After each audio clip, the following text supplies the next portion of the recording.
So that's it. The ever important retained list is now out. And in this video, I'm going to go through everything you need to know about the retained list. We're going to focus mainly on the first team. There's a couple of youngsters who we're going to mention in here as well.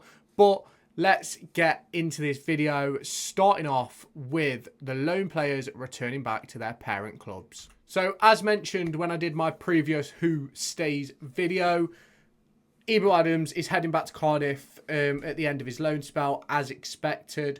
There's been quite a few reports discussing that we're looking into a permanent deal. Cardiff reportedly won £500,000, which I believe is a decent fee for a player of the quality of Ebro Adams. You can obviously let me know your thoughts down in the comments. While you're down there, do make sure you hit that subscribe button. It's very much appreciated. Liking, subscribing can help the channel grow to new levels. Obviously, we all know how good Ebro Adams has been since joining the club.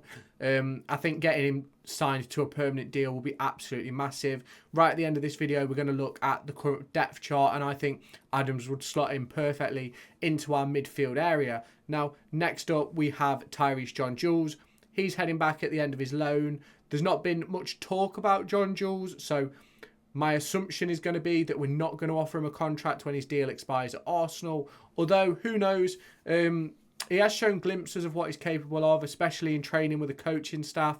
But he's not been able to keep himself fit this season, and that's obviously impacted what he's been able to show the fans, what he's been able to show in a competitive environment. So, for me, I can't see us approaching him for say a deal for a year or an extended deal over the next few years sort of thing. I think we'll be looking at someone who we can rely upon, in my opinion. If you have not done so already, make sure you hit that subscribe button down below or in this top corner to stay tuned for all my latest Derby County, EFL and European Championship content. We are going to be doing a full review of Derby County's season in the coming days, so make sure you stay tuned for that one. It's probably going to be a long one, so do make sure you stay tuned to the channel for that. Now on to the first of the players leaving at the end of their contract, and it's Scott Loach, third choice goalkeeper.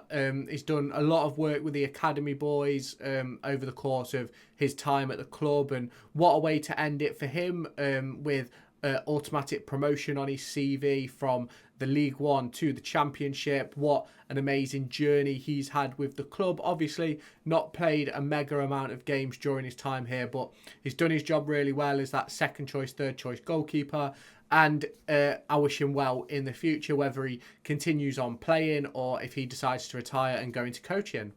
And a big one which there's been a lot of rumours about this deal. Now, back in January, as we know, Jow Wildsmith was dropped for a period of games for Josh Vickers.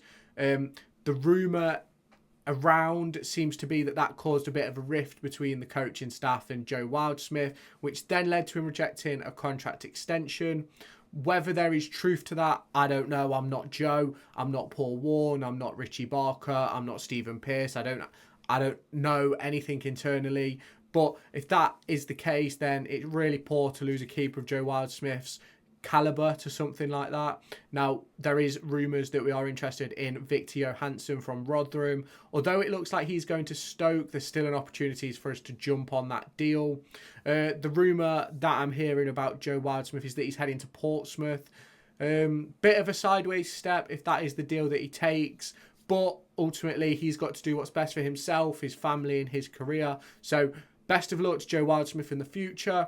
Obviously, that big save he made against Bolton Wanderers is the reason, arguably the reason why we are in the Championship now. Anyway, I'll have nothing but good words to say about Jow Wildsmith.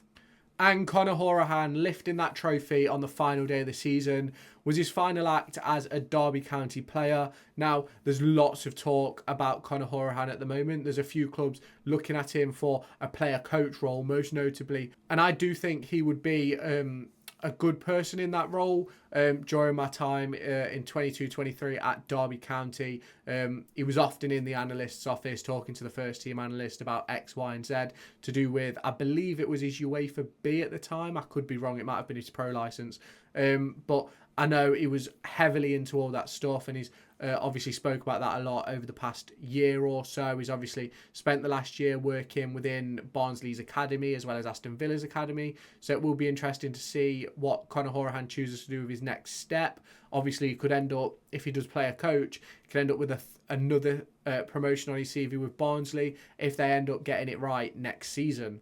Martin Waghorn, another player leaving at his contract end, and I think it's the right decision. Obviously, I love Martin Waghorn. I think he's an amazing person. He's done some amazing things for this club, but ultimately, I don't quite think he's up to Championship standard anymore.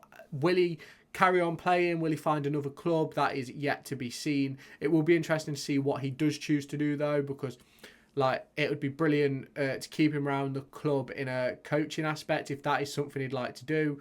But obviously, that's for him to decide. For me, I've got no bad feelings about this decision. I think it's the right decision. I think Waghorn would probably agree that it's the right decision too. And back in the Championship, from being there, saving us getting relegated in 2021 to helping us get back up in 2024. What a journey it's been. Leaving, coming back. What a journey he's had. And Cory Smith. Now, I said in my Who Stays video that it's probably someone who I'd keep about just so we have a core squad. But ultimately, Paul Warne has made the decision to let him go. I do think he'll continue playing. I think he'll have another season, whether that be League One or Championship level. I think he's got at least another season in his legs. I thought he was really good come the back end of the season. But it's the way the cookie crumbles when you get promoted. We've had to rip up the squad a little bit in order to rebuild it heading into next season. You'll have to let me know your thoughts on all these deals down in the comments. Personally, I think this one, it was a 50-50 call for me. I wanted to keep him because I think he's got qualities that are capable in the Championship. But obviously, Paul Warne wants athletic, young, proper, the right age profile of players. So ultimately, Cory Smith is one of the players who is leaving as a result of that. And then next up, Dwight Gayle obviously only played, what was it, 6 games, but his contributions within them 6 games was mega. I believe he scored 3 goals, 2 of them to help us win games, and he had a fairly good period for us, in my opinion, and I really enjoyed watching him play, but ultimately, I believe he's 34, 35 now, and Derby need to youthen up the top end of the pitch, and especially with Conor Washington in his mid-30s, well, in his early 30s and stuff like that. So it's going to be really interesting to see how Derby County handle the transfer window in that area. And then starting off with the players who are in talks for a new contract, Louis Sibley is currently still in conversations with the club over a new deal. He was at Moor Farm, I believe it was earlier this week, doing some post-season prehab with one of the fitness coaches. It was shared on Instagram. So I do believe something will come to an agreement within that situation. I don't really want to see Louis Sibley in a different shirt. I think he's got a lot to offer Derby County, and I think he has got the ability to play in the Championship. You can obviously let me know your thoughts down in the comments, but I do think Louis Sibley has got the capabilities of playing in the Championship throughout midfield and on the left wing-back position.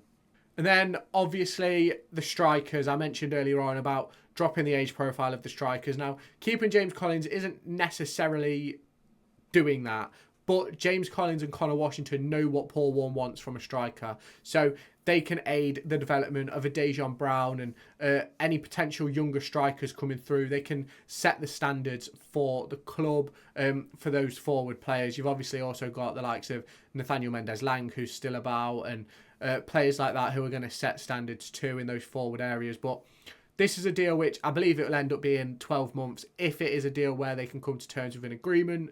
But it's one of those where I was 50-50 with Collins. I think we needed to keep one of him or Gayle in order to help with the rebuild in those forward areas, because you can't get rid of all your strikers and sort of expect to be able to bring in 3 or 4 brand new ones, because obviously they're the most expensive players on the pitch. So keeping Collins, he'll do a job. I do believe, though, he'll turn into a squad player in the Championship after we begin to make some signings. Now, first off is Liam Thompson. His contract has been extended until 2025. That is a 12-month extension. I believe it was an option in his contract.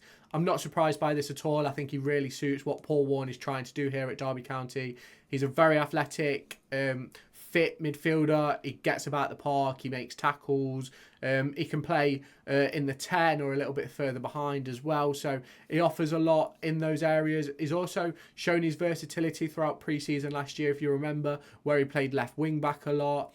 So he's shown that he's capable of playing a range of positions, and I think keeping him is absolutely the right decision.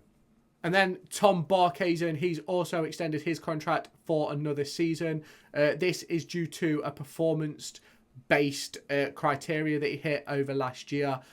Not surprised by this deal.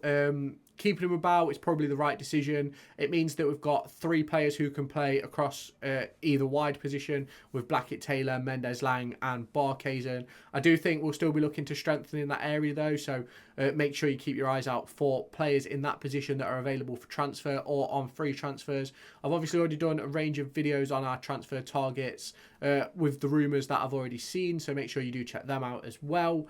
But then we go into Darren Robinson, a youngster whose contract was expiring this summer, and he has a range of interest from some high-level clubs in the likes of West Ham, Norwich, Aston Villa and Southampton. But his contract has been extended until 2026. Will it be about Paul Warne's first team next season? That is a big question to ask. We obviously lost players in those midfield areas where he plays. Is he going to be able to make the step up to Championship football? I think it could be the type of football which suits him, but we'll have to see how Paul Warne adapts his system heading into next season. And then finally, Craig Forsyth. I thought he should have got a contract extension, and he hit his performance-based criteria to get an extension till 2025. It's been the same for about 10 years. New left-backs come, Forsyth still remains the number one, still remains the number one, still remains the number one. He was quite unlucky this season towards the back end where he got injured, and unfortunately that cost him being able to play those final few games, but it gave Louis Sibley an opportunity to shine in that left wing-back position. Now, I think Craig Forsyth will be split between 2 roles next season. Obviously, he's aging now and he's coming towards the back end of his career. But I do think that he will probably move more to a centre-half. Shall we get into the squad depth chart? And let's go through what I think Derby need. So here is the squad depth chart. I've been corrected on Twitter with Blackett-Taylor. He should be in orange. I believe he is signed until 2027, not 2026. But here is the chart as it stands right now. So we only have 1 goalkeeper. So straight off the bat, 2 goalkeepers are needed. Now, the conversation will be, will Robinson be seen as a centre-half by Paul Warne or a central midfielder? Obviously, in midfield, there's not many options, so he slots into there quite easily. I have put him in the centre-back area because, obviously, when he played for the first team under Paul Warne, he's played in those centre-back roles. But obviously, I do think we probably need... Obviously, if you pull Forsyth over and have him as a centre-half, I think we're probably safe in that area and don't need anybody. If you don't play Forsyth as a centre-half and he's your sort of left wing-back cover, I think we probably need a centre-half. But we don't need a right-back, right wing-back. For me, I think the 3 we've got are more than capable. I think we need 3 bodies in midfield. I wouldn't be surprised at all to see Tyrese Forner go out on loan, but I'd be happy for him to stay as well. Don't get it twisted. Like, I think he's got something to offer. If that is our 2 left wing-backs, then I do think we need another one. I think... Not that I don't think Forsyth and Elder are capable. I just think we need some options there. 3 options, maybe a more attacking, more defensive one, whatever you want. But obviously, with Sibley and talks, that could be where Paul Warne sees him. So it'll be interesting to see how that one plays out. And then the front 3, Washington and Dejan Brown as our only number 9s at the club. Blackett-Taylor, Mendez-Laing and Tom Barkhuizen as our only wide players. So for me, I think we need 2 goalkeepers, a 3rd choice and a 2nd choice, obviously. Forsyth position dependent. We either need a left wing back or a centre half. 3 central midfielders, probably 1 or 2 wingers, and then I think we need 2 strikers.